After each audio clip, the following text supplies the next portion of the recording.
நீதிமொழிகள் 25ஆம் அதிகாரம் 1 முதல் 10 வரை உள்ள வசனங்களை நாம் இப்போது வாசிக்கலாம். யூதாவின் ராஜாவாகிய எசக்கியாவின் மனுஷர் பெயர்த்தெழுதின சாலமோனுடைய நீதிமொழிகள்.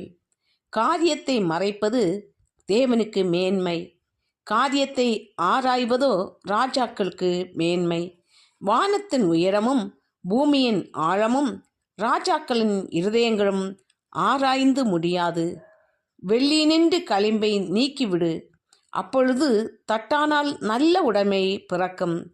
ராஜாவின் முன்னின்று துஷ்டரை நீக்கிவிடு, அப்பொழுது அவனுடைய சிங்காசனம் நீதியினால் நிலை நிற்கும்.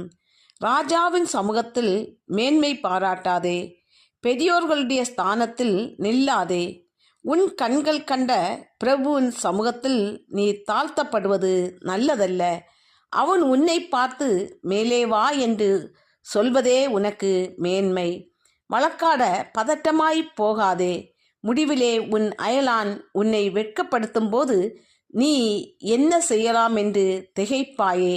நீ உன் அயலானுடனே மாத்திரம் உன் வியாஜ்யத்தை குறித்து வழக்காடு, மற்றவனிடத்தில் இரகசியத்தை வெளிப்படுத்தாதே.